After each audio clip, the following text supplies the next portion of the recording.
Alright guys, what's going on? It's Iceman here, and I just got back from a little hiking, and what I was actually doing some testing on this knife, and this is actually a fixed blade knife, and I've never reviewed a fixed blade before that I can remember. And this is actually another bladeform passaround knife. This is the Kryptoglow hybrid knife. Excuse me, this is the Rebuke, not the hybrid. This is the Rebuke. That's one of his other knives. So this one's called the Rebuke. Now this is a cool little fixed blade. I gotta tell you, just some basic specs on the knife first. It's got this Kydex sheath with a tech lock, which is nice. The sheath is super hard to open, as you can see, and you can see I took some Kydex with me there. So my first critique of this knife is, and this is just a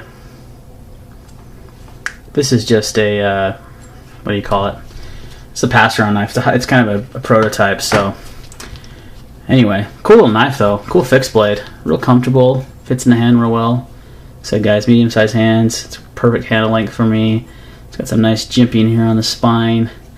Just give me some specs on that first. It's got a really wide blade. It's got a chisel grind for digging and a consistent sharpening angle. What's cool is you've got this spine dip right here. Let me show you that. You can see that right there. See that cool spine dip? That's actually, he put that in there for fire stills, and you'll see in my testing video I actually used my fire still, and I'm obviously not going to spark it inside my house. That'd be stupid, but you can see here that's what this is for. This kind of lines up perfectly right on that, and it gives you a nice striking surface for your fire still. So pretty cool. Definitely a cool little feature there on the knife. You got this part of the swedge is actually sharpened up here, and he said he wanted that for like skinning or stabbing or certain things. So this is kind of an all-around knife. I mean, it's got multiple grinds. I mean, you got your full hollow chisel grind there, and then you've got your your first grind here, your secondary grind up here, and like I said, this swedge is sharpened. So it's a cool knife. I mean, what he was trying to go for was, the main edge being capable of EDC tasks, food prep and defensive purposes. The sharpened swedge, like I said, for skinning and piercing. It's got the cool spine dip, and it's got this real flat. You can see I used that. Got this thing today. I definitely used it. I used this part. He designed it like this for digging, and really kind of cool. I actually was digging, and I'll upload all that footage. I'm going to edit it and stuff because it needs some editing because it was all shot outside. But really cool. It's a kind of like a spade, so you could use this for a shovel if need be, which is a pretty cool feature of the knife. So it's got an acid wash tumble finish. It's made of A2 steel with an acid tumble patina. He's going to include once these are in production, and I believe they're only a run of 100 knives. I'll have to double check on this. Like I said, this is a prototype knife, but it's going to be a limited run, and each one's going to come with its fire steel, some scales.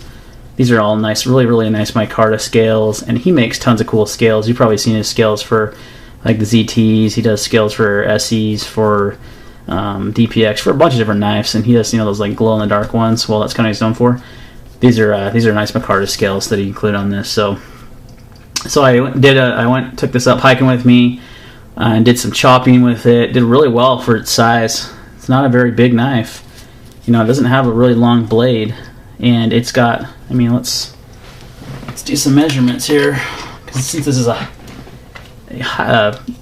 prototype knife, we don't really have much. Well, let's see. Let's measure from there to there.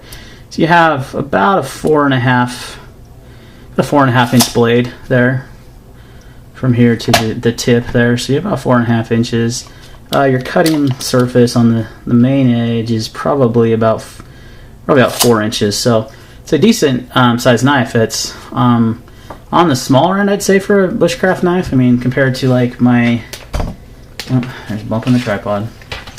Compared to my Becker BK5, which, excuse me, this is a BK15, not 5. 5's the monstrous one. This is the smaller brother.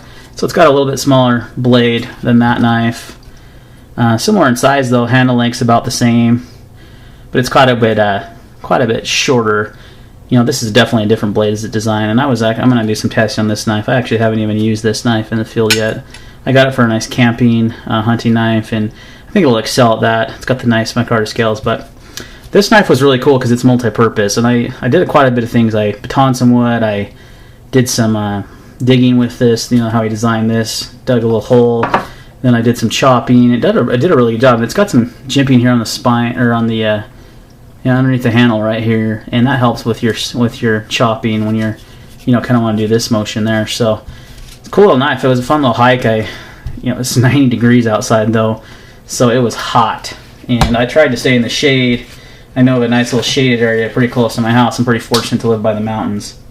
So definitely going to upload some good footage of the actually like really using the knife and really testing it, and kind of let you know how it held up. That's, you know, the point of these pass-arounds is to test these knives out, try them out. He was nice enough to send this to us, you know, just for the cost of shipping, insurance to the next guy. So cool custom fixed blade. Not a huge fixed blade guy, but I do definitely seem to have their purposes, and this one so far is really impressing me. It's really an all-around cool knife. I mean, it'll do so many different things. It's not limited by its, you know, by its blade shape. Really, it has a lot of different things going for it. It's a nice slicer. I was, you know, making some feather sticks with it. Like I said, I did some chopping and some batoning and some digging, you know, with this underside like a spade. So cool bushcraft knife. I'm definitely digging it, and knowing Dan, it'll be reasonably priced as well. So check it out. Just kind of a brief overview of that, and look out for my videos coming up. More, you know, the testing of this knife and really kind of putting it through its paces, just having some fun with it. Kind of wanted to show off. Like I said, I showed you my BK15, and I carried this as well today with my fire steel. One thing I will suggest to Dan for the sheaths is having, and he said it was going to come with a fire steel, but I love how this Becker sheath has a little pouch here for a fire steel. That's really handy, and I really like the design of this sheath. It's got the mole straps, and you know, you can put it on your belt as well, so it's really versatile. The tech locks are definitely way cool. Love the tech locks. This sheath needs some work. It's got way too much retention. It's just too hard to pull out, and I'd like to see some sort of fire steel attachment for that. That would definitely be cool for the finished product. And then the other fixed blade I have is this Kershaw, and it's barely going to fit in the frame because it's such a monster. It's the Camp 10. I'm also going to do some cool testing with this one. This thing's a beast. I've already chopped with it, and it's the best chopper I've seen. I mean, it's awesome. It's just really fun to play with. I was out chopping some wood in my backyard, so I'll do another video. I'll do a video on that one. So kind of some of the stuff I was carrying today, as we're on the subject, is wanted to kind of show you, you know, this knife. Kind of show you some of the knives I carried today. Had my Eagle Tac D25C on me. I had my Boker Quaken in my pocket as a folding knife. I've been carrying this. Has been my EDC to today, so didn't use it up there though.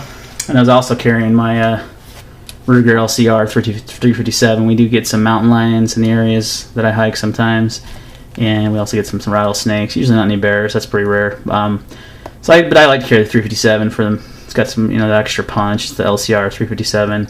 And this holster, this is a Remora holster. I did a little quick overview on these. These things are awesome, and it did really good. This is the version that has the can be carried inside the waistband and outside the waistband. It's got this Velcro patch here, and that actually worked really well. I was carrying this on my hike. I had it concealed under my shirt. It was real comfortable. So kind of a fun little outing today, and just kind of get out in the outdoors. It's nice. Sometimes you get cooped up in the office. I work out of my house and I get a little cooped up sometimes, so took a little break, went out for a little hike, and did some testing with this knife and had some fun. So look forward to more testing videos on this knife. Actually got some footage of some chopping. I'm gonna get some footage of I got some footage of the fire still. Didn't turn out that great, so I'm gonna redo that. It's probably in my backyard of my little fire pit, and how the fire still works with this little cutout here on the blade, on the spine, and I'll do some batoning as well with this. So that's it for now, guys. Take care.